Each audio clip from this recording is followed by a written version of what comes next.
We are live. Hi, Maya. Hello, Sandra. How are you? I am great, and yourself? Good, good. Hello, everyone. Thank you for joining tonight. مايا الموضوع الليلة يعني it's very dear to our heart والناس اللي عم تحضرنا أكيد عم بيعيشوا يمكن واحدة من أهم الترانزيشنز يلي كأهل نقطع فيها وقت أولادنا بيوصلوا لعمر بدهم يخلصوا مدرسة، بدهم ينتقلوا على فيز جديدة من حياتهم. They are going to university, whether بذات البلد قريبين هالقد منا أو حتى مسافرين يروحوا على الجامعة. هيدي فترة صعبة بيعيشوها مش بس التينز أو اليونج أدلتس أولادنا وقت يقطعوا بهالتجربة. فترة صعبة لإلهم وحتى هي فترة صعبة لإلنا كأهل تنعمل هالسيبريشن إذا شيء. فوي ار ايجر اليوم نسمعك ونشوف كيف فينا نحضر حالنا ونحضر أولادنا كمان لهالترانزيشن. قبل ما تبلشي تعرفينا عن حالك للناس الجداد يلي معنا، أنا I would like to thank you أكيد يعني as usual for being also one of the pillars of Sira, for giving your time and your support to this initiative. وخصوصي لأنك usually you take care of the teens topics يلي هن كتير يعني بيبقوا شوي أتقل من غيرهم. knowing إنه it's بيصيروا أصعب أولادنا teenage years. للي جديد معنا اليوم just a couple of reminders بس. نحن we are going live هلا, so we are broadcasting live. عم نسجل. This is being recorded. You can interact معنا on the round table through the chat or the Q&A. تسألوا أسئلتكم على ال Q&A tab. فبليز don't hesitate to ask us all your questions. مايا كمان هي محضرة أسئلة عادة نحن كأهل نسألها. When you're asking your question, put anonymously, يعني ask your question anonymously so that your name doesn't show up in the recording إذا عندكم مشكلة إنه يبين اسمكم for privacy reasons.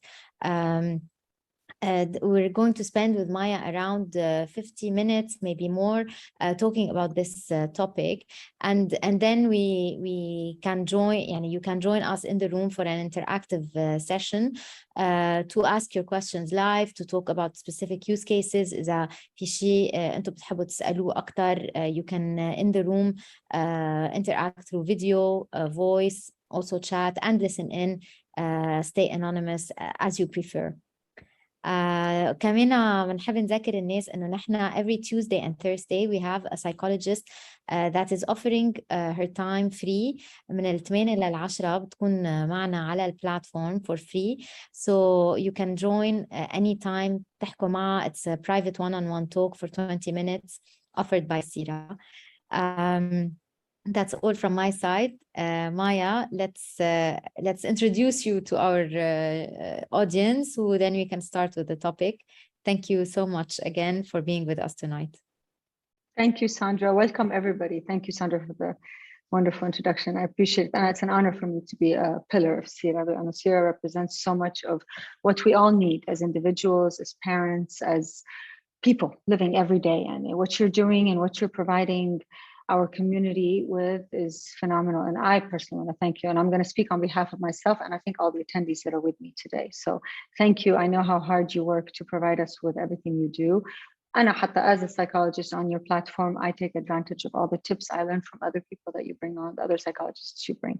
So as a coach and as a psychologist, the sky's the limit. We all have so much to learn. And there's so many taboos around asking the question out loud. And you provide us with so much normalization. You normalize these topics and you give us so much comfort to be able to understand that other people are going through the same thing. So thank you, thank you, thank you.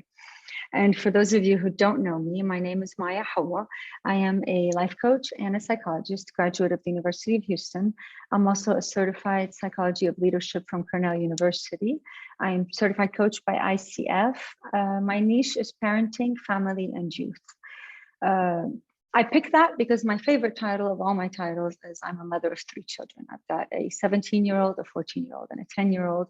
And a lot of what I bring into my workshops and to my practice is theoretical and what I've learned obviously through all my education, but a lot of it is also what I've learned through my practice from my clients and from the individuals I've worked with. And some of it is from personal and what I hear from my social circle and my environment as well. So with all that mixed together, today we're going to talk about a topic that's very, very hot right now. Everyone is talking about it. And if you have any questions, like Sandra said, she'll call me out and tell me. But this is a hot topic. And if you're here, I'm guessing this is something that you're either going through, about to go through. And for sometimes parents tell me, you know what, I'm not there yet, but I want to prepare myself early on enough. So, excuse me, for whatever reason you are here, welcome. Thank you for being here. I do tend to be told that I speak quickly, so if I do, just kind of call me on it, because especially هلا لأنه بأمريكا so كرجي بالإنجليزي قد ما بدكم. So if you feel like I'm doing that, just kind of call me on it, please, and I will slow down. So how to transition to college? You know, what does that mean? شو يعني transition? Just to speak briefly about what we're going to talk about today. We're going to talk about what are your teens' concerns, and what do I hear from teens who come in and see me, who are going through. And I'm also a career coach, so I help students find their career path and what they want to do in their lives.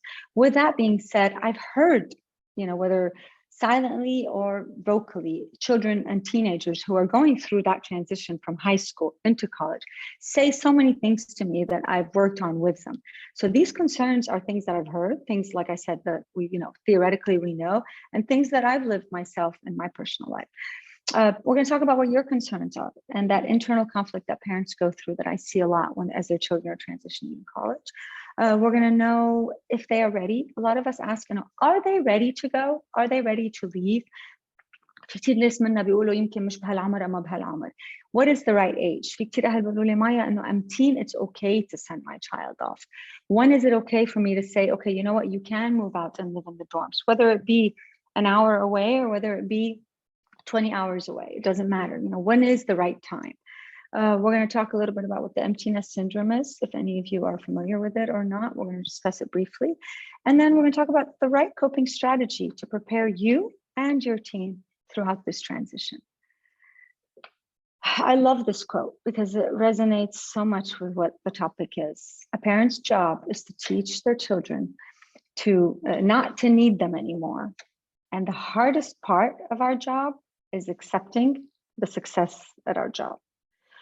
So our entire lives, we teach our children, you know, from birth to walk alone, to use the toilet, to eat on their own, to study on their own, to get dressed on their own, to study on their own, to, you know, go through conflict on their own, to manage their time on their own, to manage their homework, their studying, their friends, their balance, everything about their life on their own. And then when we realize that, oops, we've succeeded and they're ready to be independent, what happens to us? What goes on within us? So we talk about transition. Transition is change. And any change in our lives, no matter what we're going through, we have a change curve. We use this change curve, you know, in every aspect of our lives, whether it be professionally or personally. What is the change curve? The first step is denial. Then it's resistance. Then it's exploration. Then it's commitment. What does that mean in basic terms? Recognize, accept, and adapt.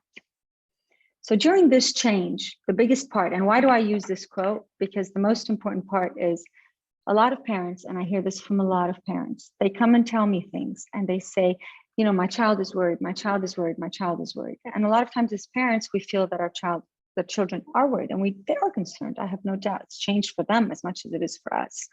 But many times the change is a lot heavier on us when it comes to that detachment as it is on them. And the more we as parents are prepared for this transition, the more we give our children the ability to be prepared. The more we're anxious about this transition, the more we create anxiety within our children during the transition. So let's talk first of all about what teens are concerned with. You know, what do they tell me when they come to me and they start to tell me? And when I talk about this, guys, I'm talking about children who are going from Rabie to AUB. I'm talking about children who are going from lycée to you know, LAU. I'm talking about children who are going to the States, to the UK, to France, whatever it is, wherever our children are going, they are facing change. And this change is creating these kinds of instabilities in them. So I've heard these from children who are graduating from Lebanon and staying in university, children who are graduating from Lebanon, moving to the dorms in Lebanon, children who are graduating, moving to foreign countries. So these are, an expression of all across the board when I hear this from students who I've worked with and things outside of my office as well. So managing their social life and their school life. Am I capable of creating that right balance? It's a new social life. There's going to be new people. For the children who were fine socially at their school, is it going to be a loss for them? Am I going to lose my friends who are leaving? Am I going to lose my friends who are moving to different universities than I am? Am I going to be able to make new friends? Am I going to be able to manage the new life, that school and social life, that balance? Balancing between the old and the new. Who is the old me? I'm this high school student. Mom might still wake me up. Mom and dad still do things on my behalf. Mom and dad still follow up with me when it comes to school. They contact the school if they need, if there's a problem with school, if there's a conflict going on academically, mom and dad are the ones who go to school and deal with it. I'm not the one who goes to the admin for the most part. I'm talking about, the big things, it's changed. To them, it's, okay, now I'm going to have to deal with it on my own. It's not cool to have mom call the university and take care of it for me. In most countries, universities aren't even allowed to aren't allowed to talk to the parents. Anytime we as parents are reaching out to the university, we have to have permission from the children to talk to the university. So, these children are talking, these teenagers, I'm going to call them children, these adolescents are going through, okay, you know what? Who is the old me? Who is the new me? How do I not lose the old me? And this is what I'm talking about, identity formation. And how do I take what I want from the old me and move it to the new me?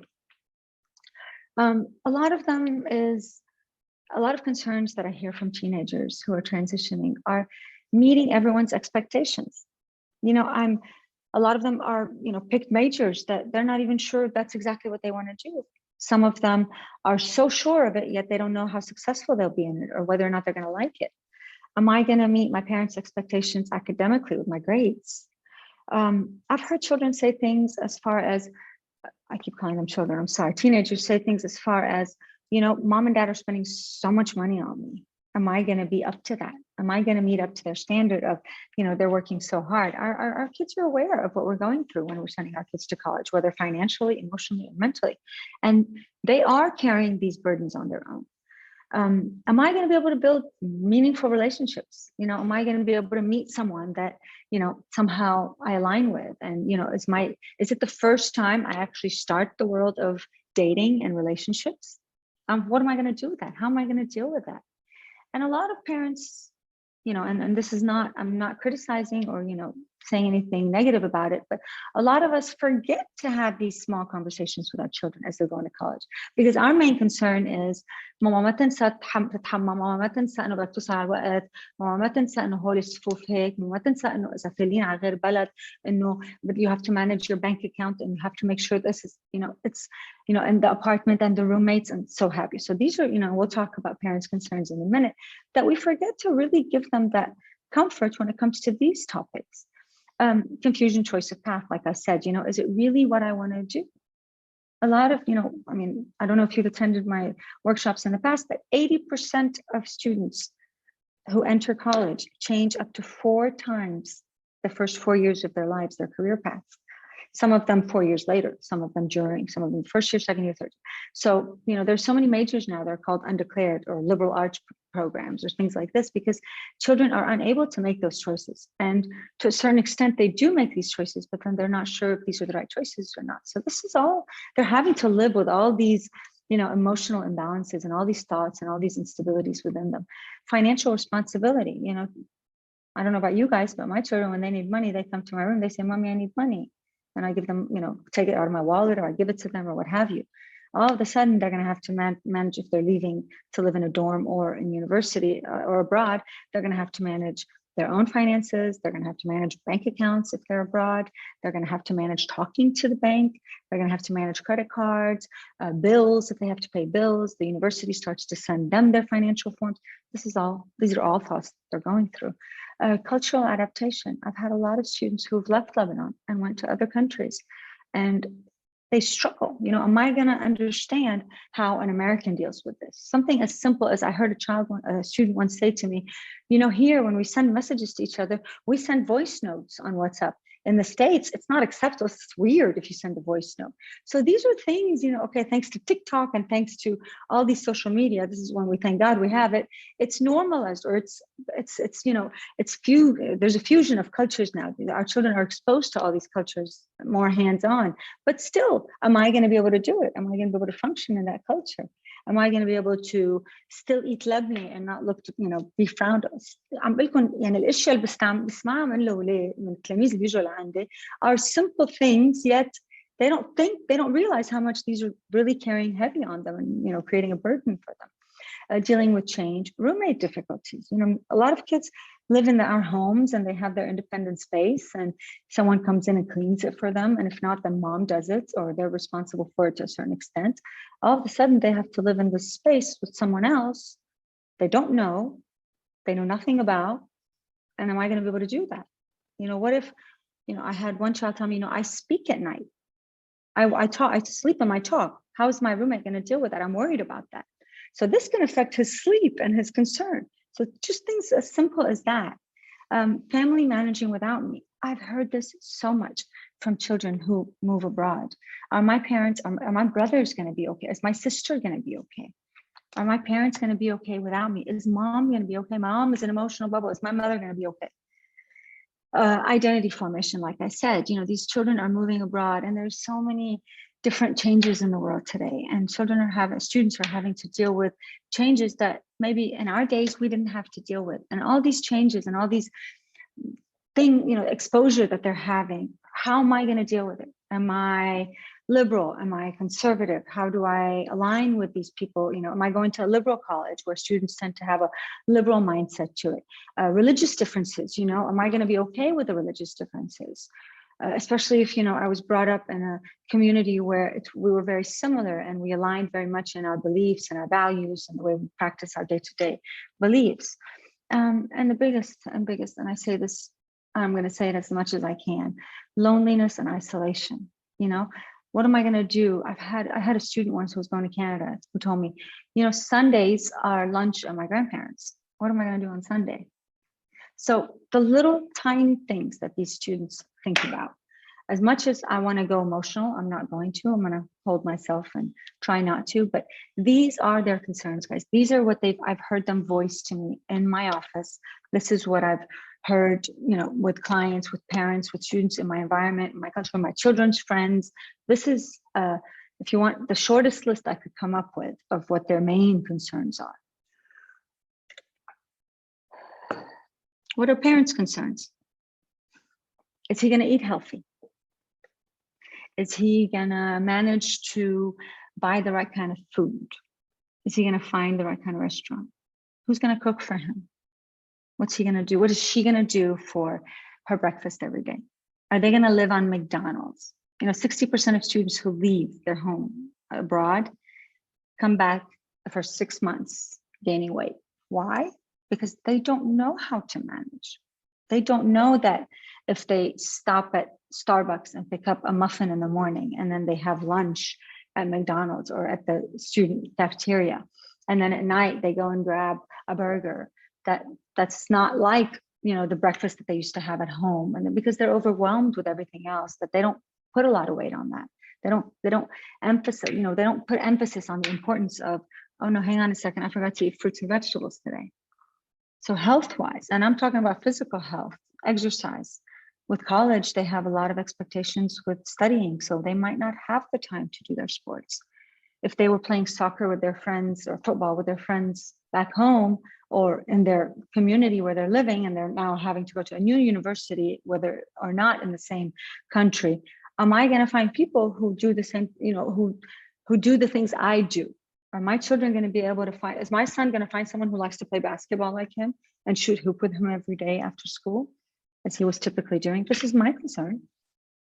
Is he going to remember that he needs 8 hours of sleep? Because usually when he doesn't, I start to call him from the other room, go to sleep, time to wake up, go to class, health-wise. Social adjustment. Are they going to make friends that are similar to our values? أكبر خوف عند الأهل هو, are they going to meet the wrong kind of people? Are they going to meet that one person that's going to take them downhill? How am I going to make sure that my child finds people who have the same exact values as him? And we will be talking about that. How do I make sure, without hovering and being a control freak, that my child's friends don't do, the undoable, or find, the things that don't resonate with our culture and what we like and what we do and what we raised our children with every day. Emotional well-being, are they going to be okay? Our children are, over the past 3 years, we've seen levels of anxiety and depression in college students. And I'm not saying this to scare you guys. This is not here. The intention of today is not to create more anxiety.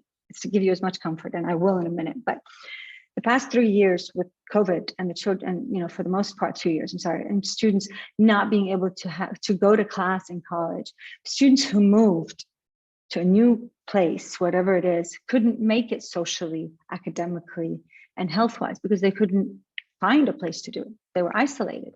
So we did see emotional well-being, decline greatly. Thank God, unfortunately, now we're back to normal. And our students, to a certain extent, are not going to have that. So now, how do we guarantee that the behavior that our children were living in our home in high school during the isolation that we were having to go through while we were during COVID and the lockdowns don't manifest and become their norms, where they take onto those norms, they take those norms with them into college, and they maintain those behaviors of online schooling that they had at home. So are they going to sign up for online classes? How do we guarantee or make sure that they actually do both, or even slowly, so to maintain that emotional well-being? Are they going to have a social life enough to where, they're going to have that person to call upon to go out with, whether they're living at home or not? These are things that we are concerned with as parents. Substance abuse. 80% of students binge drink the first 6 weeks of college. I hate to give you this number, but that's the truth.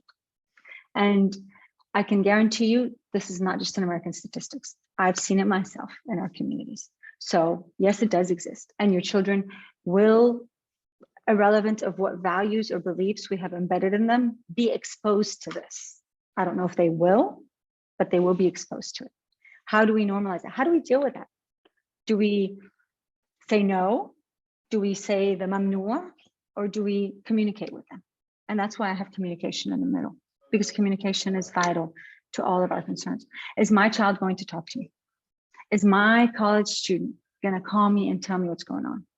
Because, when they're living in our home and they're still in school, and we know the mothers of their friends and we communicate with them, irrelevant of how old they are, stories come and we hear things. All of a sudden, they're in a new environment. We don't know anybody. We don't know what's going on inside their heads. We don't know if they're telling us the truth, if they're not. And when I say this, I'm not belittling our children or undermining their integrity, but they are forming their identity. They want to detach from us, yet they want to hold on to us. It's like that adult that wants to grow up but doesn't want to grow up at the same time. They're in that transition. They're holding on and they're tearing away. So how do we maintain a communication as parents? Is my student, my college student, gonna tell me if he's got something going on with a friend? What if there's a conflict between him and his roommate?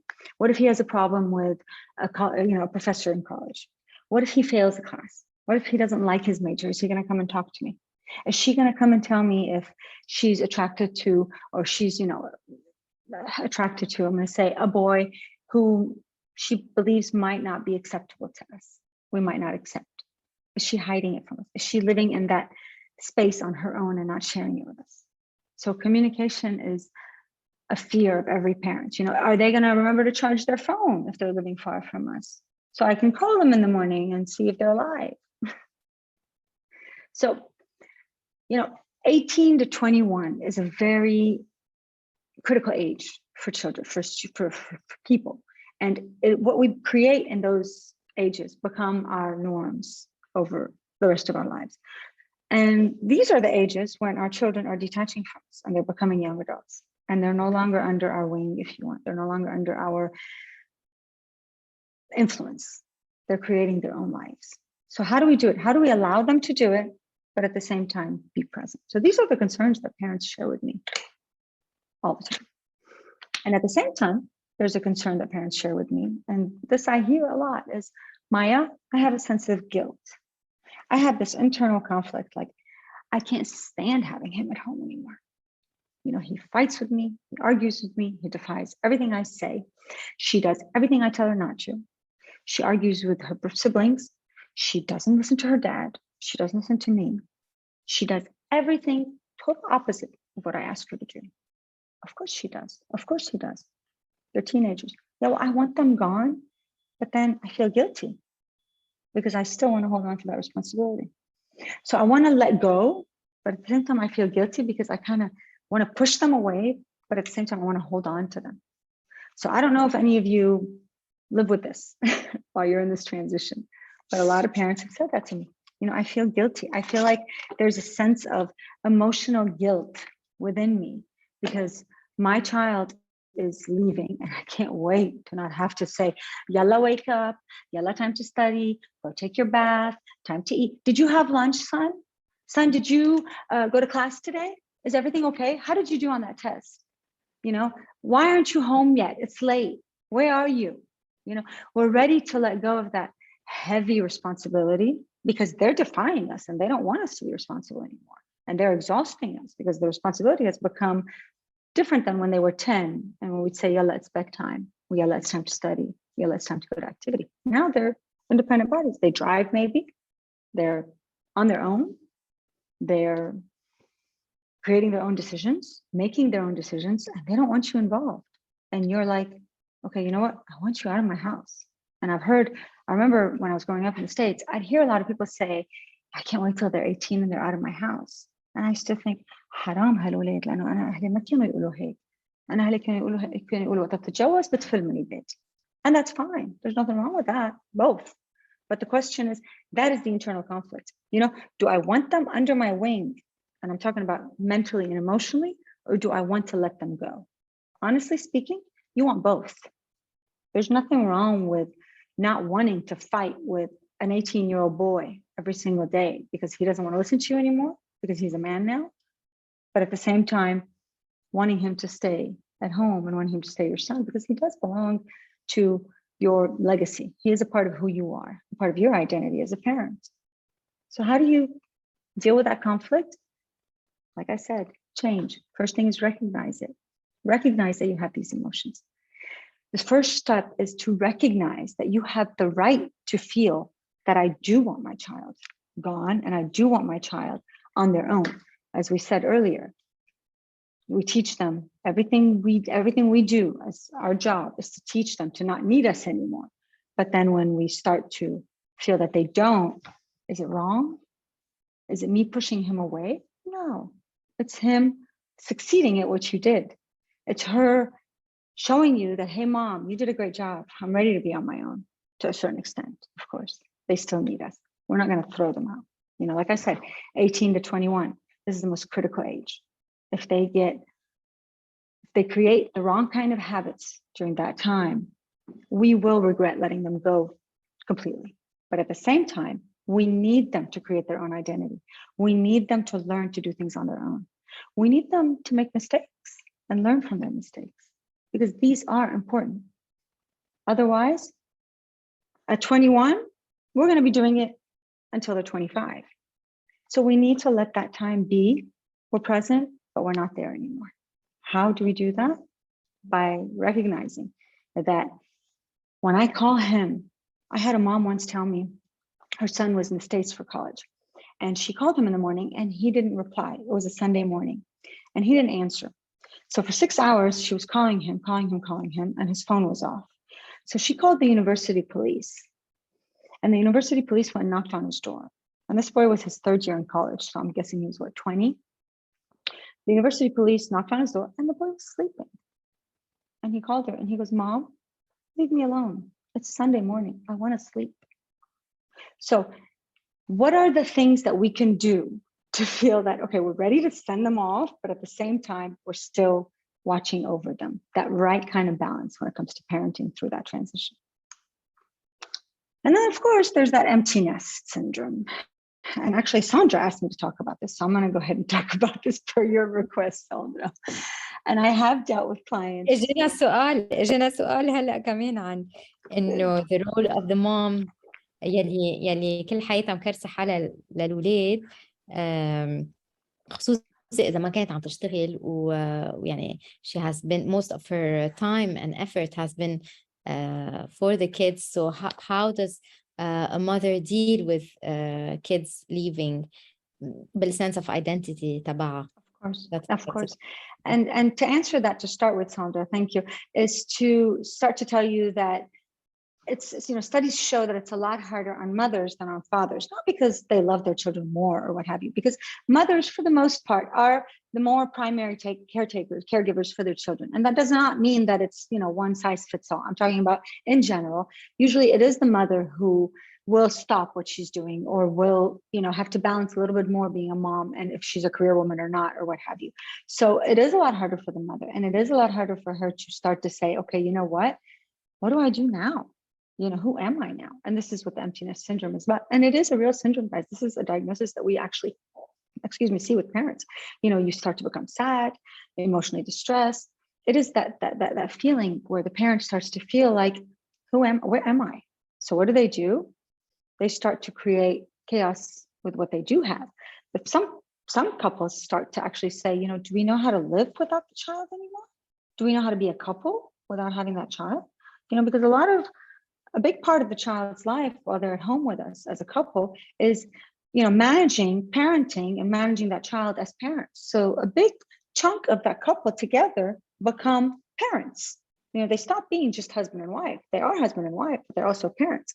And, you know, with the workshops that we speak about, when we talk about, you know, making sure you always maintain your identity as an individual, even if you're a parent, we talk about the importance of maintaining your identity. Okay, so now, you know what? My child is leaving. What do?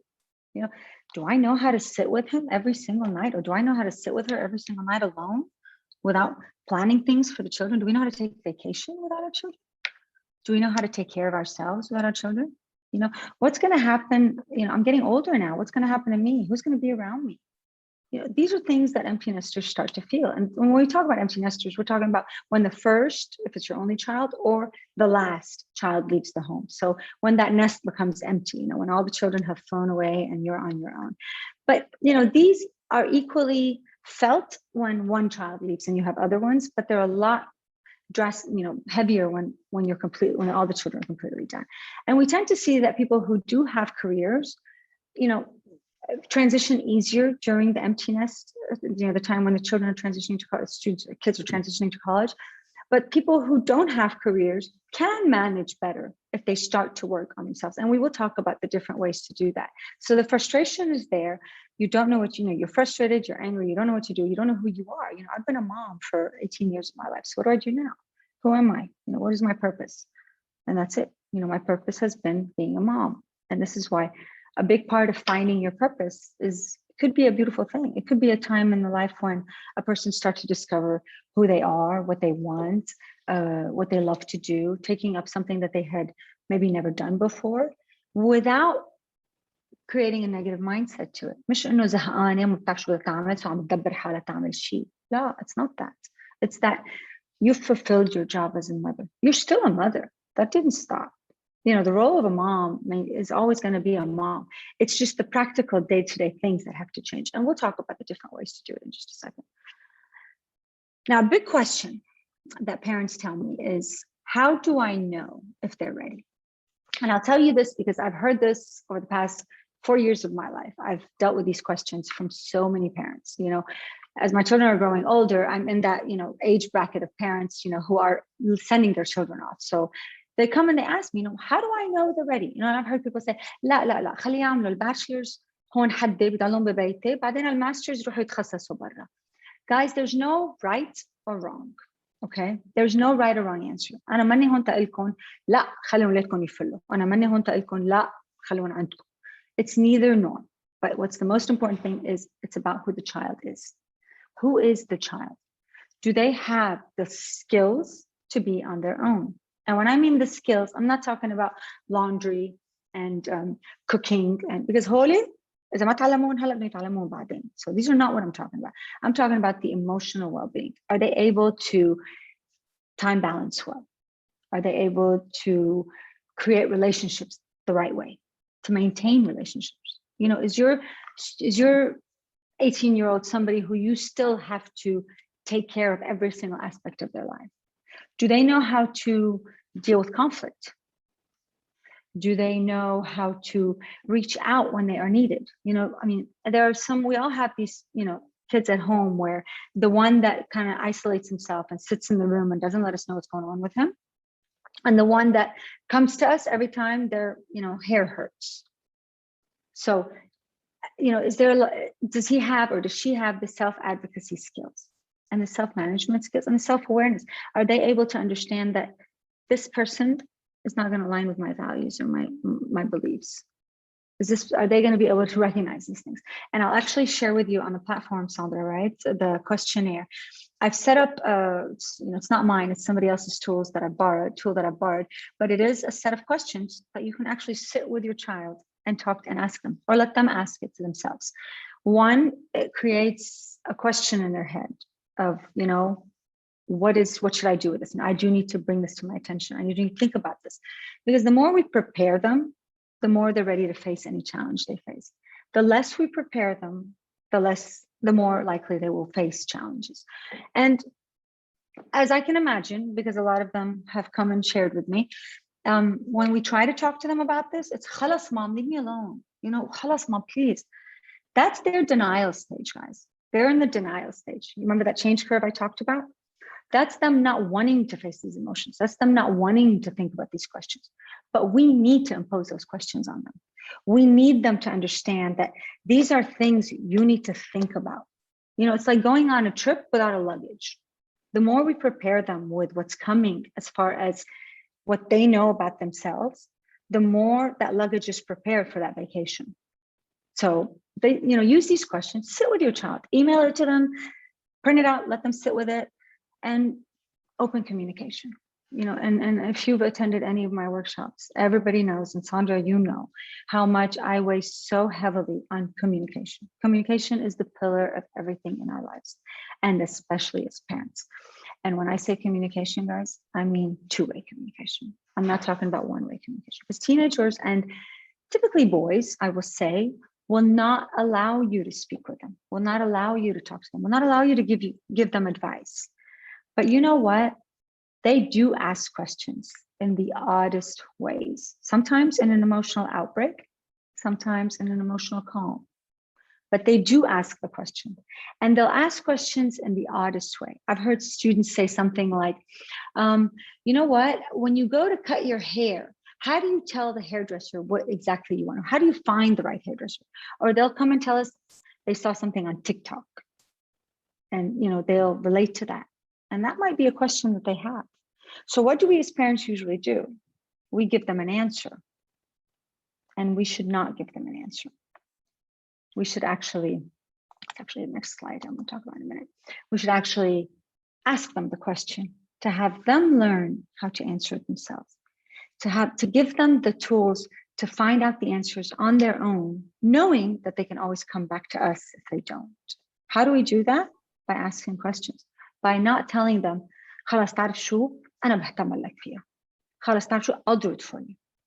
You know, I've had parents tell me they've done their children's college applications.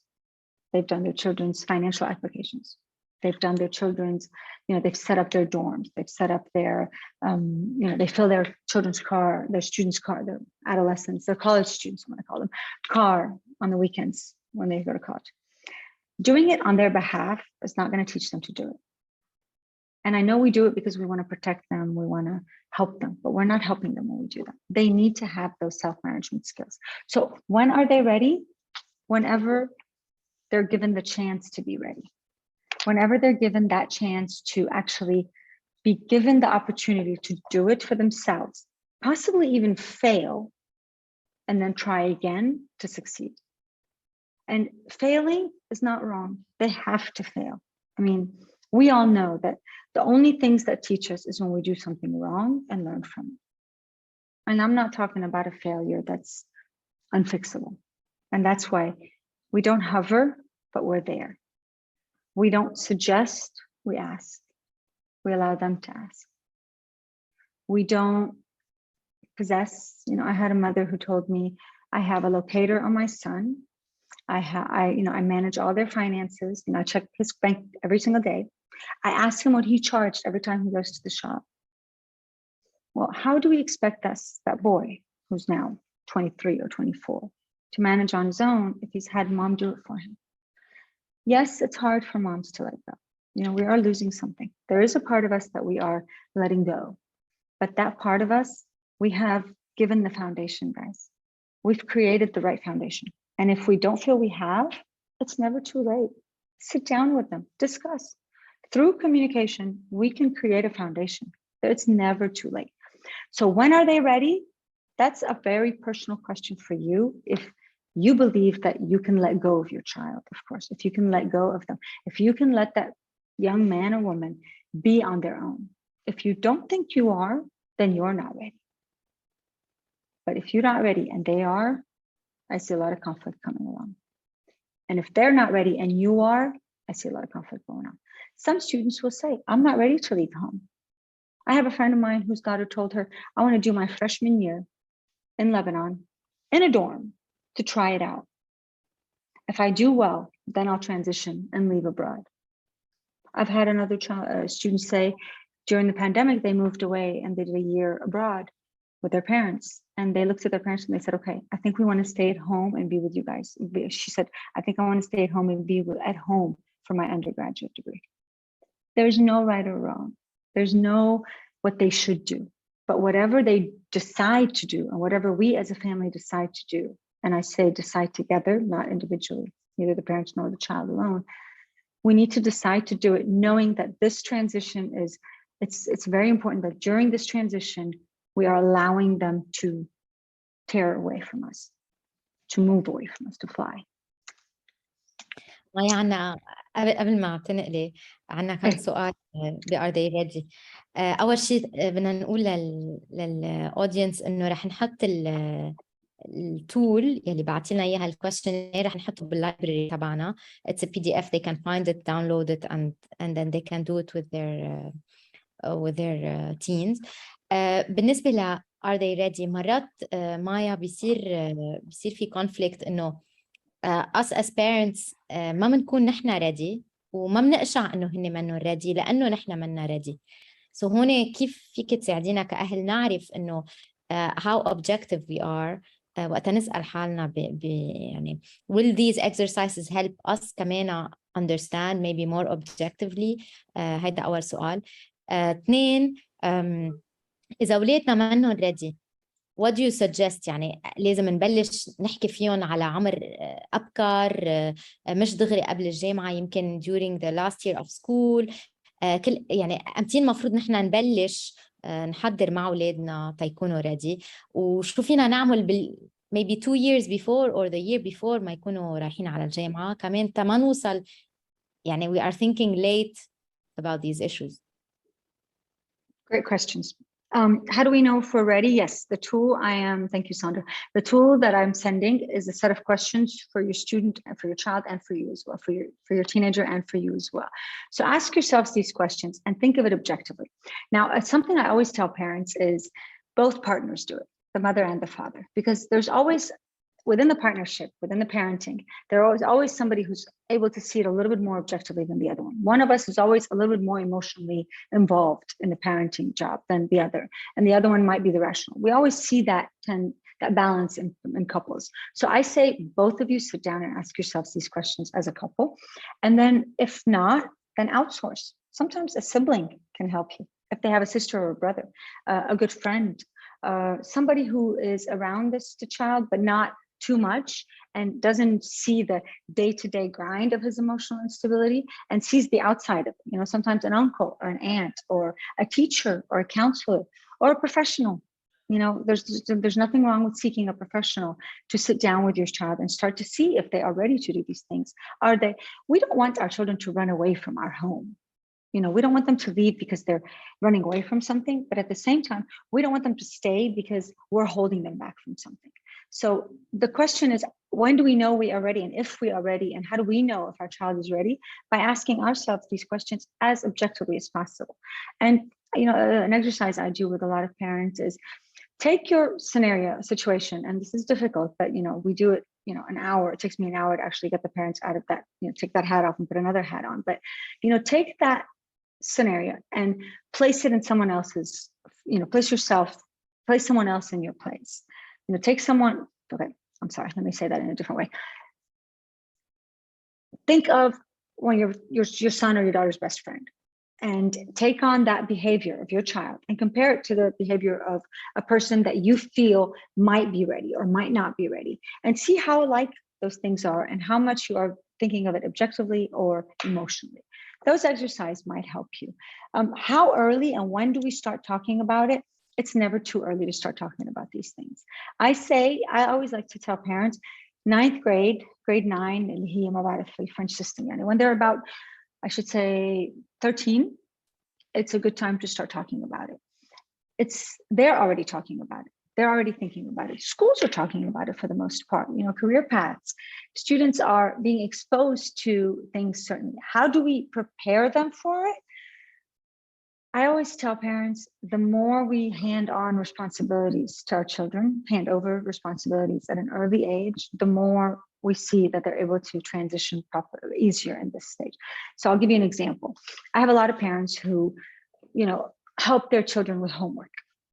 When they come home from school, we sit down and I'm guilty as charged as well, with my 9 and 10-year-olds. Sometimes I do sit down and help them with homework, and there's nothing wrong with that.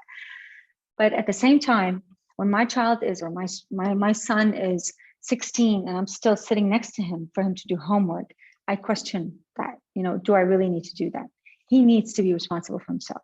When my child doesn't do well on a test in 10th grade and I have to call the teacher and figure out why he didn't do well, I'm not preparing him to be responsible for himself. It doesn't mean that I ignore it and not follow up on that test, but instead of actually doing it myself to start to prepare my child for it, I give them the responsibility to go do it. And if it's not, resolved, then I get involved per their request. So preparing our children with a day-to-day responsibility of packing their own lunchbox, packing their own backpack. If they forgot something, they deal with the consequences.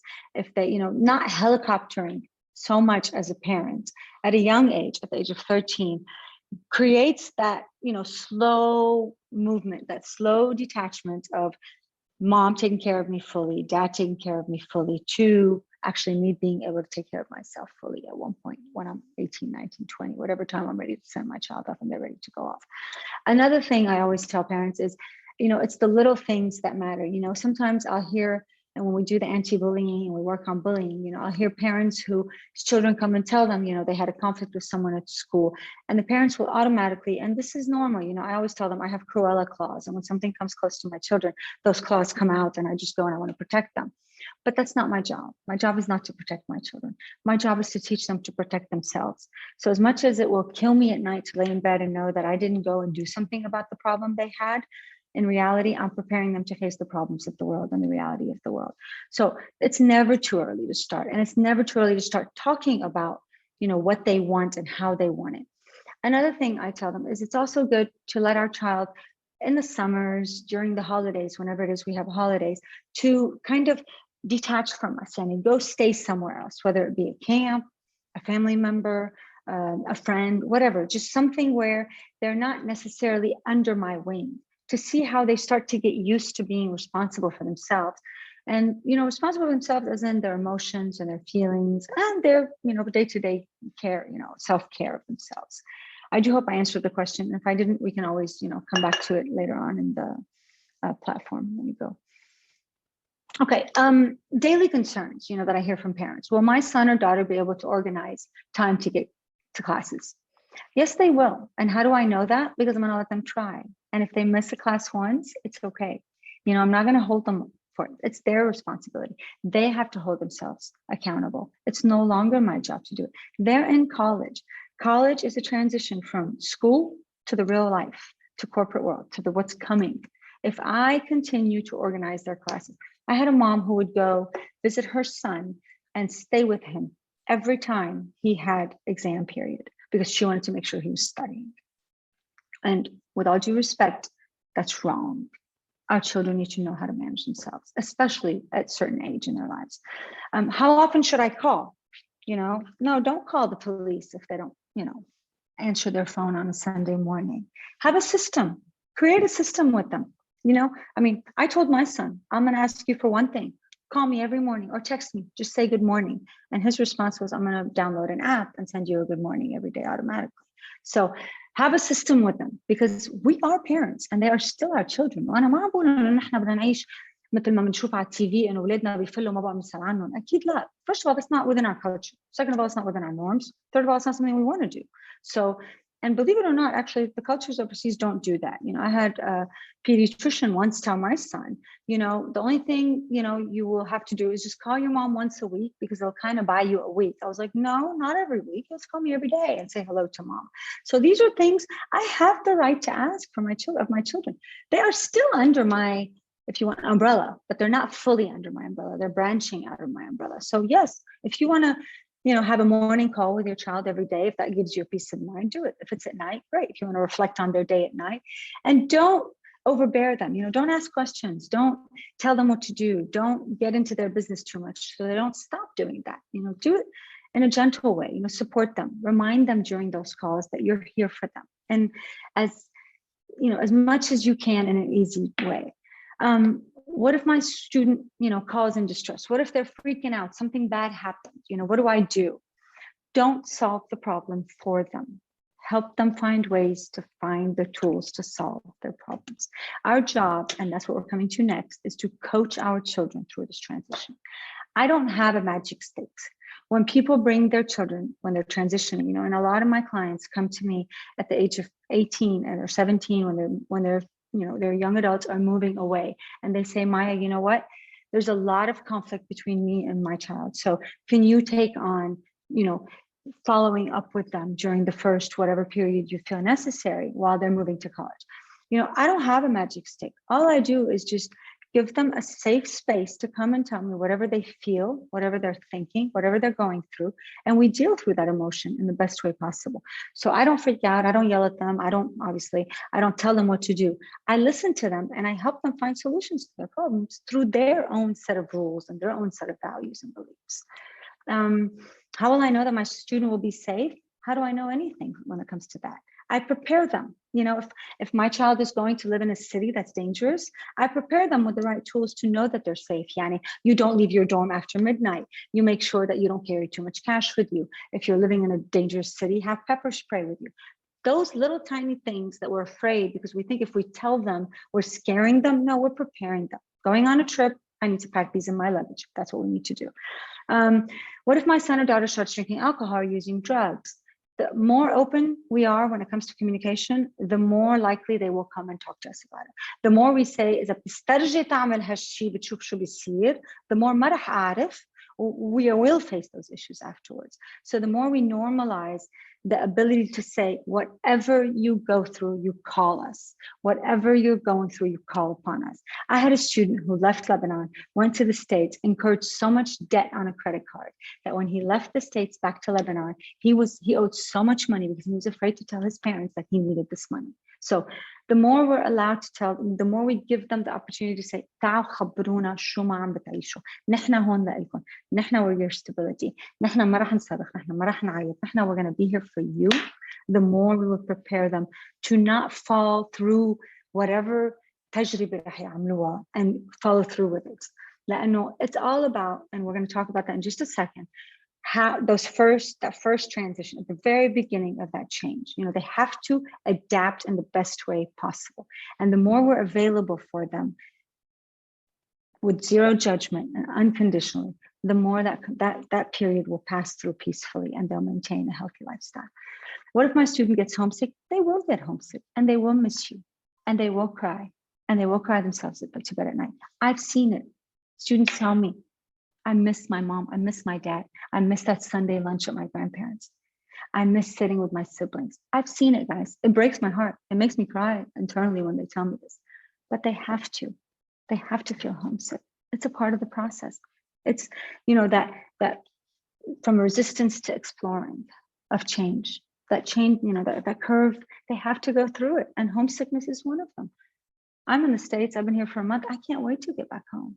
It's homesick is something normal. And, and get back home I'm not missing a person. I'm missing, a physical place. So what if I'm missing a person? What does it feel like? So they have to get homesick. They have to learn to strengthen up. They have to learn to deal with those emotions.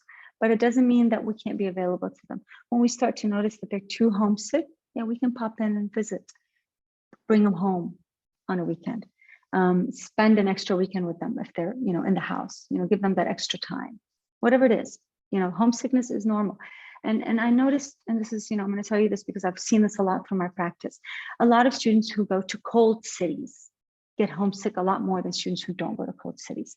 So preparing them in a sense of, if you're not feeling okay, talk to me. مش اشتريت الكنزة, اشتريت الجاكيت, اشتريت البونة, اشتريت البوت, اشتريت الكاسيت, رح اطلب لك. لا. Let them talk to you. And if you feel like it's too much, because the harsh weather does get to them emotionally, and if you're able to, pick up and go visit them, because that's what they need. They need mom to come and give them a hug, or dad to come and say, what, let's go out and do something fun together. Do that, or fly them in for a few days, or whatever it is if they're abroad. What can I expect the first visit home to be like? Excuse me, but hell. They're going to hate being home, because to them, it's, I'm an independent person. I don't have to listen to you. And to you, you're still my son sleeping in your bedroom under my rules. So what do? I deal with it. They're not going to want to hang out with you. They're going to want to hang out with their friends. They're not going to want to sit with you. They're not going to want to deal with you. They're not going to want to listen to you. They're not going to do what you say. And most times when they do come home, it's holidays. So it's events and family and all these. And they're like, I want to go with my friends. أنا صار لي 4 أشهر مطمون بالجامعة عم بدرس. أنا بدي أعيش مع أصحابي. Let them, guys. Especially the first year. It's proven that if we allow them to come home and feel comfortable the first year, they will always come home. That door will always stay open for them. They'll want to come home. Be the independent parent, loving your child, creating stability for them, but letting them be themselves on this platform of what we call home, if you want.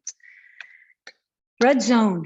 This I'm going to talk about, and I'm going to talk about very much. And I know I've gone over time. I'm sorry, Sandra. I'm going to try to rush as much as I can. No, it's okay. Take the time. It's very interesting what you're explaining. وعنا سؤالين نتركهم للآخر يعني, just so that we don't interrupt the flow. Thank you. Red zone. The first 6 weeks of our children's college life is the most critical time in that transition. That determines their academic and social success. Why? Because it takes 40 days for us to create a habit and that will stick with us. Whatever we're trying to do, if you're trying to lose weight, you go on a 40-day diet. If you're trying to start a new hobby, you do it straight for 40 days. If you're trying to quit smoking, you do it for 40 days straight. So anything, don't ask me why it's 40 days, but those 6 weeks, those 40 days that you can do, anything you do becomes a habit. So if my child goes and lives in a dormitory with a young man who has habits that doesn't, resemble my values or my beliefs, and my son starts to do it and exposed to it and normalize it for 40 days, I'm going to bet you he's going to probably be doing it for the rest of his life, or until he notices that it's something that he doesn't want to do. So the first 6 weeks as parents, we don't hover, but we are available unconditionally for our children. So whatever they're going through, whatever they're dealing with, we are available without criticism, without judgment, and with no limit. That's what gives you the continuity of a good relationship with your child as they go away for college. And I tell you, and when I say 40 days and all of these things available, I'm talking about whether they're still living in their bedroom and driving to a university, whether they're living in a dorm 30 minutes away, or whether they're living hours and hours and oceans away from you. Those first 6 weeks are the most crucial 6 weeks. I had someone recently tell me that in the States, they drop their children off and within 2 days or a day, they leave them and they go back. And I'm like, okay, I don't think I can do that. I need a little bit more time. So don't feel bad to be available for your child for as long as you need to feel. Allow yourself the acceptance of saying, you know what, I need to detach from him as well. I need to know that he can go to class and come back. But then again, I had a mom who was coming to stay 3 months with her daughter, living in the apartment with her daughter. That's not healthy either, because that's not a transition. That's a overbearing mother. So, do you want to be around them for 6 weeks? Not necessarily. Do you want to be emotionally, mentally, and as much as possible available to them for 6 weeks? Yes. So if you're setting them off in a different country and you need a week or two, great. If you're setting them off in another school and need a day or two, great. Whatever it is that you feel you are ready to do, that's fine. But those first 6 weeks of your child's life in college, you have to be available. And I'll say it again, unconditionally, no judgment and no criticism. Whatever they do, ما تقولوا لهم ما أنا قلت لك هيك مام. لأنه we do that. يا ماما أنا قلت لك تعمل هالورقة. يا ماما أنا قلت لك تتسجل لهالصف. يا مامي أنا أم وأنا بعملها. Okay? So just those first 6 weeks, معلي عدوا ل3 قبل ما تجاوبون شو ما بخبركم. وكونوا available to them. We need to be on alert. We need them to be close to us. We need them to communicate with us. We need them to tell us what's going on. We need to make sure that no habit is becoming a bad habit and staying with them, because it will stay with them. If they sleep in, if they skip classes, if they drink, if they smoke, if they party too much, if they study too much, if they focus only on studying and not on education, not on social life, there's a balance. We want them to have a balanced life. And those first 6 weeks are what's important. If they stop going to the gym, if they stop doing sports, if they're doing too much gym, too much sports, whatever it is, the two extremes of whatever they do, we need to make sure that during those 6 weeks, we are close to them, we are there for them, and they know that we are available to them. We don't want them to tear away from us. We want them to gently move away from us. So the red zone, those first, right here, those first 6 weeks are when we either نربحهم أما نخسرهم for the rest of their academic years at school. And I hope I'm not stressing everyone out by what I'm saying. I'm just really telling you the importance of these 6 weeks, because I've seen the results of these 6 weeks. What your teen needs from you as parents, what do they need you to do? They need you to coach them, which we've talked about briefly. Don't tell them what to do. Don't criticize them. Don't judge them. When they come to me, the first thing I tell them is there's no judgment, there's no criticism, and I will never tell you what to do. We will think together أنا وياكم. بيجوا عندي تلاميذ بيقعدوا عندي بالمكتب وما بيعملوا زوم معي. هذا هو اللي نشتغل. بقول لهم هول 3 أشياء. already ريحتهم. يعني شو ما بيقولوا لي بيقدروا يقولوا لي. لأنه أنا هني قبل ما يبلشوا يعملوا الشغلة أوقات بيجوا بيحكوا معي فيها. And when they do, we talk about it, we discuss it, we go through it, and then they end up they end up going back to those values that we instilled in them when we actually allow them to give and take and see the different perspectives of it. So coaching them by asking them and letting them ask and not suggesting. يعني شو ما بيسألوكم اسألون. That's all I do, guys. بيجوا بيحكوني بيسألوني سؤال أنا بسألهم السؤال قبله. بيجوا بيجاوبوني بسألهم سؤال تاني. And sometimes they'll tell me, okay, I know you're not allowed to give me advice, but can you tell me what to do? So coach them as much as you can. And as a parent, we tend to say, okay, أنا بدي أقول له شو بدي أعمل. أنا تعبانة. أنا خلص ما أنا بدي فيلم من البيت. ما بقى جلادي ما حملته 18 سنة. كل الاشياء كلهم بعرف تعبانين. Coach them. Observe. Don't hover. Don't overbear. Don't be there all the time. Observe. They want you to observe them. They want you to keep an eye on them, but they don't want you to keep both eyes on them. I guess that's as simple as I can say it. Communicate. They want to be able to communicate with you. They need you to communicate with them. بدهم إياكم تريحون تقولوا لهم أشياء وبنفس الوقت بدهم هن يقدروا يجوا يحكوكم. It doesn't matter كيف كانت relationship قبل. إذا في منكم هلا you're thinking we never had this kind of relationship with our children. It doesn't matter. They're adults now. They're little adults. They're people turning into adults. You are Just as much as they're starting a new page in their life, you can start a new relationship. Define relationships clearly. Redefine it. It's a new page, new chapter in your lives as a parent and child. Allow room for failure, guys. يعني كثير تلاميذ بيكونوا مش مبسوطين باللي عم بيعملوه وبيخافوا يقولوا لأهلهم وبيبلشوا يسقطوا, and by the time we know it's too late. So too late meaning يعني إنه خسروا سنتهم أما سنتين أما 3 سنين. So allow them to speak with you. Allow them to tell you, Mom, I failed this test. I failed this class. وأكيد جوابنا ما بيكون إيه ما درست, إيه ما كنت عم تعمل سهرة امبارح, كنت سهران قبل الفحص بيومين مشان هيك ما عملت على الفحص. Okay, مش مشكلة مام. شو فينا نعمل? What can we do? What do you need me to do right now? What kind of support do you need? Because that's what I tell them. And that's all they need to hear. To know that there is a safe space for them to go and feed from and drink from and just quench their thirst from. Don't close the door. When I'm sure in our culture, we're not going to close the door. We don't have that in our culture, but I have to put it there. يعني مش فل, well, I don't want to know anything. You're on your own. قد ما نكون هالكنين من هذا اللي بشارعنا كل يوم على بكرة, ما بنسكر الباب. بنخليهم دايما يعرفوا إنه هذا الباب مفتوح. شو ما عملتوا, شو ما صار معكم, شو ما غلطوا, whatever it is you went through. Define relationships clearly. Respect their boundaries. Respect the clear boundaries your children are creating for you. But at the same time, make sure that these boundaries are not a defensive boundary. Yani, the more the 6 weeks we invest in that relationship with our children as they are transitioning to college, the more the boundaries are very healthy. The moment we start to see that the boundaries are not healthy, then there's something going on.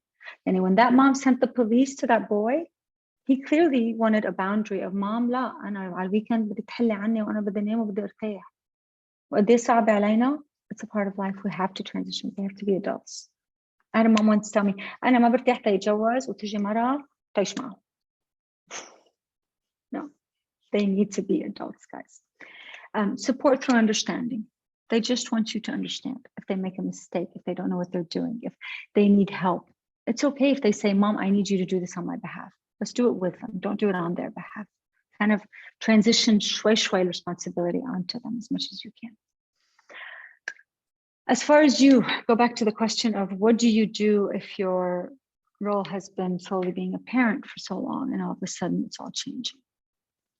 What do you do with your time? What do you do with yourself? What do you do with your thoughts if you're an empty nester?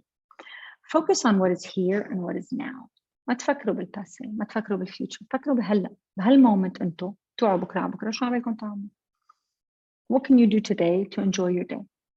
Reflect on it at the end of the day and reassess tomorrow what you will do. Think about the here and the now. Don't think about, I wish, I had a lot of parents, I hear a lot of parents say to me, I wish I started my career when they were in middle school. I wish I quit my job when they were in middle school and I actually spent more time with them. So these are, the two conflicting thoughts I hear. So there's no right way or wrong way to parent. You parented the way you did it. I'm sure you did a great job to the best of your ability. Now you're here. Now what do you do with your time? What do you do? In order to avoid hovering and overbearing, or even giving your child that sense of, you left me alone, which we don't want our children to feel, you have to be able to create your own life, whether it be in the couple, whether it be in a hobby, whether it be in a career, whatever it is. But it is important for you to start to live in the here and the now. Find new ways to communicate. If your typical communication with your child is, hey, yalla, that's not going to happen anymore. Find new ways to communicate with your child. We have to work on ourselves as individuals, guys. We are parents. We raised them. We gave them the foundation. Now we have to just kind of sit aside and watch them grow. Focus always on the topic of making good choices. I always tell parents, ما تقولوا لهم شو يعملوا. Remind them of their values. Remind them of what we gave them as a foundation. And always remind them, make the best choice. You decide what the best choice is. It's your turn to decide. Adapting and committing to change is about knowing that I can change. But the moment I feel I cannot change because someone else is controlling every factor of the change, I'm not gonna be able to change. So as much as I can communicating with my child that make the right choices, I'm giving them the ability to say, you have the choice. Now you have to make it. Verbalize your needs. Hey, mom, I need you to call me or text me every morning just to know that you're alive. I need you to tell me when your bank is almost, is at $10 so I can make sure that I send you money in advance. Redefine the relationship. They're little adults now. It's time for us to enjoy them now. They have an opinion. They have a great opinion most of the time.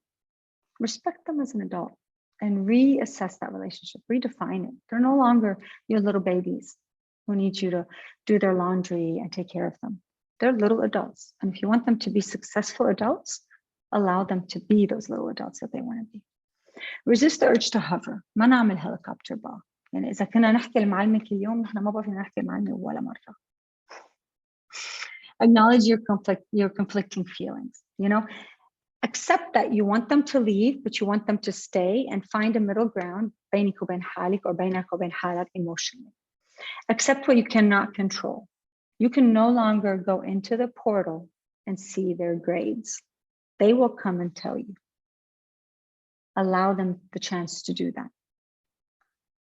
Focus on what you did right. Look at your child and be proud of what you've created. Guys, parenting is the most difficult job in the world.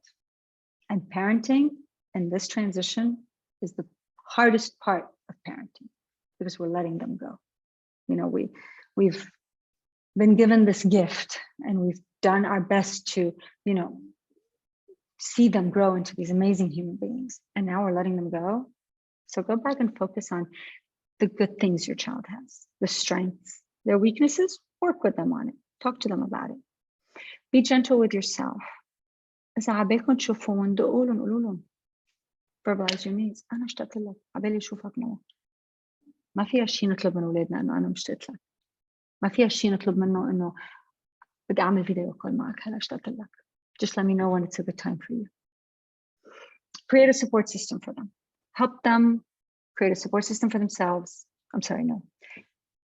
Verbalize to them how to create a support system for themselves and create a support system for yourself.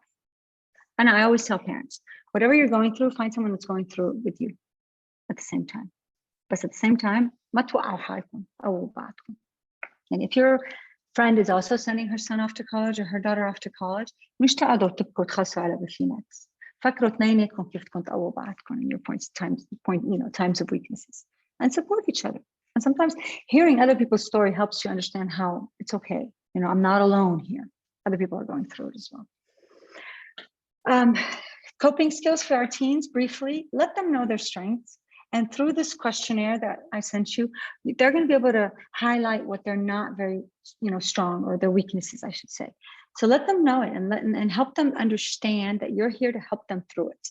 مش تقولوا لهم إيه ما أنت عندك هيك وأنت عندك هيك, which we all do without, and I'm not undermining your parenting abilities, but we do it. So just kind of tell them, okay, well, what do you think we need to do about that?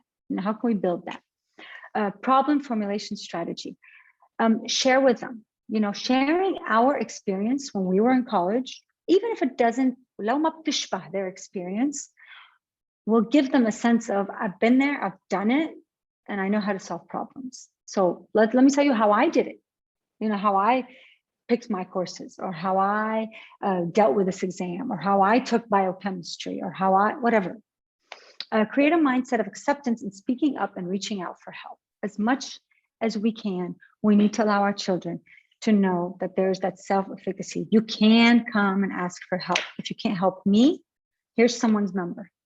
If they don't want you, every university today has a space that students can go to and reach out for help, whether it be mentally, emotionally, academically, or physically. So give them the okay to do that. If there's something going on with you, you don't want to talk to mom, go talk to someone else. You don't want to tell dad, go talk to someone else. It's important for them to know they need to not leave it inside. Letting it out decreases frustration later on. Understand defining boundaries, as we spoke earlier, and expect challenges. Our students cannot know that they're going to go to college and have fun. There are going to be challenges. They are going to be homesick. They are going to be tired. They are going to not want to study. They are not going to wake up one day. They are going to have a hard time, especially if they're moving away, washing their dishes and bed sheets and all those things. But that is a challenge. It's a part of the transition. It's a part of change, and you will adapt eventually. There are two gifts we should give our children. One is the roots and the other is the wings. And I want you to remember this very well. We gave them the roots, we gave them the foundation. If we regret some things we could have done differently, it's okay. Nobody knows. There's no perfect way to do it. We all make mistakes. And because we made mistakes, we have to accept that our children will make mistakes. And through those mistakes, we've become stronger beings. And our children will have to do that as well. And those wings to fly, it is time for them to fly. The roots will always be there. What you've embedded in your children will always be a part of who they are. Those values that they saw morning and night, trust me, I've seen it happen. They end up resurfacing. They might not at the beginning because they're trying to be cool and create their own identity, but they will fall back to those roots and they will come back to their foundation, no matter how unstable the foundation was that you think it was. Whatever the home was going through as your child was growing up, whatever you instilled in them will resonate with them eventually. So just believe in that. Recognize what you've created for your children and allow them to fly. Guys, we cannot hold our children back. They need to be able to fly. And the earlier we do it, no matter which way we do it and however we face that transition, the more we equip them and allow them the ability to maintain continuity later on in their life. And I want to thank you. I know I spoke a lot. I took a lot of your time. I didn't think I would, but I know this topic is very dear to my heart and dear to everybody else around me. So it's, I hope I've given you the tools and the information and whatever it is that you make it easier during your transition. I know it's a tough time, but I'm here. Sandra is here. Sira is here. And best of luck to all those students who are transitioning in this change, and best of luck to you as parents. Beautifully said, Maya. يعني it's you summarize it with the ending really إنه قد فينا نعطيهم anchoring وبذات الوقت to set them free. عنا سؤالين مايا لإلك تننهي. أول سؤال هو حكيتي كتير عن boundaries أو change رح يقطعوا فيه ولادنا. إذا ولادنا بعدهم عنا بالبيت يعني they are still living under the same roof بس هلأ صاروا يروحوا على الجامعة، شو التغييرات يعني كأهل تنصحينا إنه نكون flexible فيها؟ مثلا سهراتهم بيصيروا يطولوا أكتر، مرات بيضطروا يدرسوا بالجامعة لأوقات متأخرة، كيف فينا يعني كيف فينا كأهل نكون flexible لهالنيو روتينز تبعهم؟ هيدا أول سؤال. تاني سؤال كمان نسألنا في أهل مثلا كمان على قصة الباوندريز ذات الموضوع، مثلا حتى إذا الولد مسافر بيصروا إنه يضل يستعمل كريدت كارد الأهل so that they can control على شو عم بيصرف، وين عم يتصرفوا المصاري، يتأكدوا إنه ما في activities يعني إنه شيء صرف كتير كبير أو صرف على أشياء ما منيحة. So هون كمان what would you say? Is this something you recommend؟ يعني نرجع بس على فكرة الباوندريز أو قد إيه فينا نعطيهم حرية in those two scenarios. Okay, thank you. Great questions, actually, both of them. Okay, the first one is عايشين بقلب بيتنا. What are the boundaries we respect, or what are the boundaries that should, and how much flexibility should I allow within these boundaries is the question. And the answer is, Akida, it all depends on your value system. Some parents will say to you, I can't say it, what's right or wrong, لأنه whatever I say might or might not align with your values and your beliefs. So what you're comfortable with and what your child is comfortable with. And let me give you an example. أنا as الأم بالهاي school ما كنت خلي ولادي يظهر. وكانوا at 10 o'clock they had to be home. ما فينا نبلش الجامعة ونقول لهم فيكم تبقوا للساعة 3 على بكرة. لأنه not only is it a sudden sense of change, نحن بدنا نعمل إشي gradually. So whatever it is that we were doing and where we would like to see ourselves eventually as a parent dealing with our students or our child at home, we do it gradually. So where were you in high school, and how flexible can you be towards the university years? But as far as boundaries, بالسهر وبالظهر هذا أكيد برجع بقول لكم it's a personal thing. As far as boundaries with their space, أنا بقول لهم اعتبروا هيدي الأوضة صارت independent of your home. fully.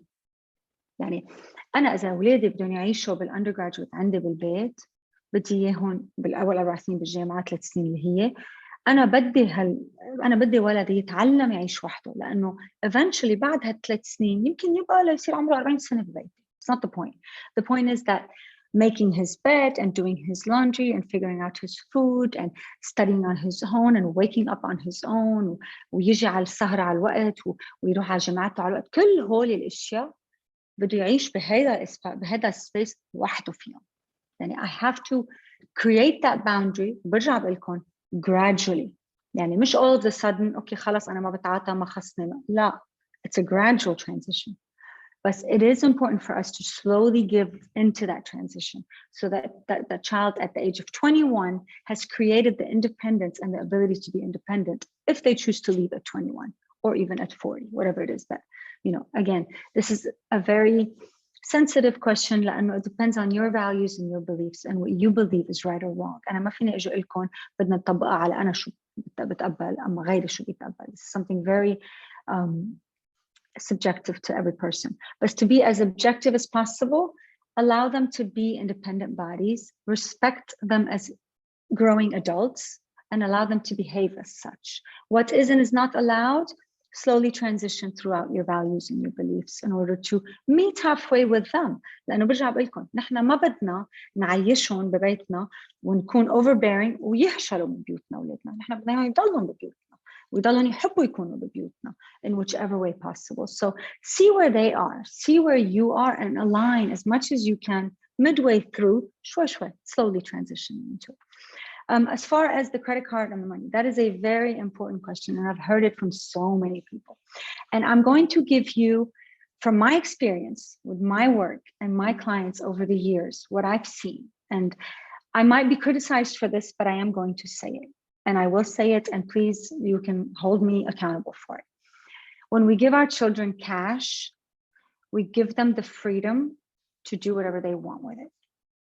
When we give our children the ability to know that you have this money, it's yours, I'm not involved, ما خصني فيها, but I know it's there, I'm watching over, but I have one eye and not two eyes, as I said before. So I will tell you, and I'm going to say it, and like I said, you can hold me accountable. Cash in their pocket means too much unknown. Do I want to know everything? No. Do I need to know that I can know everything? Yes. So that's what it is. So yes, there's nothing wrong with us knowing that their credit card, I have, if you want, an eye on. بس مش يعني شو حطيت $10 اليوم؟ شو اشتريت من السوبر ماركت اليوم؟ ليه رحت سهرت للساعة 4؟ كم بيرة شربت بالبار؟ ليه دفع $400 هون؟ نو. ما تخلون يلاقوا طريقة يسحبوا المصاري يصير كاش معهم. Allow them to be, إذا بدكم be as cool as possible with it, but at the same time, let them know their boundaries. يعني أنا مرة حدا لما كانوا قالوا لي, the first thing you need to tell your child when they're going to college is they need to learn to live poor. So guys, برا الأولاد بيعيشوا بغض النظر شو بيعملوا أهلهم، بغض النظر قد معهم مصاري أهلهم، برا الأولاد بيعيشوا مثل فقراء. يعني بيفكروا إذا بدي أكل كراكر على بكرة أما كوكي بعد الظهر. So depends on نحن شو بدنا مع أولادنا, but there's nothing wrong with us putting them on a budget, them understanding there's this budget, and us keeping them accountable on this budget by looking over the credit card. How do we do it? I'll give you how I did it. I opened a bank account. I linked it to my bank account. I can access his account. I never ask him anything about it, but I watch over it to make sure that there's not anything alarming. First time I see something alarming, I let it go. Second time, third time, I call him on it. You know, ليش اشتريت $400 3 مرات هالجمعة هالشي شو عم بيصير or هالشهر or what have you. So yes, we do need to keep one eye but not hover and keep two eyes. I hope I answered your question. Yes, for sure. Thank you so much, Maya. يعني we're up on time. Thank you. Sorry أخذت كثير من وقتكم بس I wanted to هيك. You answered all I the hope questions. I gave you guys. I hope so. The questionnaire we're going to post, Sandra, مش هيك, the questions for the students. And feel free to reach out أكيد any of you guys available. نحن أنا وساندرا دايما. أكيد. Thank you so much مايا. نحن رح نحط ال questionnaire in the library under parenting, so you can access the resource anytime. أعطونا بس شوي بس تخلص الحلقة. We'll have the recording كمان موجود on the platform in a couple of days also on YouTube. Thank you so much, Maya, for your time, for your dedication, and for opening up these difficult conversations and talking about them. It helps us a lot to deal with what's coming. And really, you're a big support. So thank you. Good night. And thank you for all the people who stayed up late with us. Good night, everybody. Thank you. Thank you.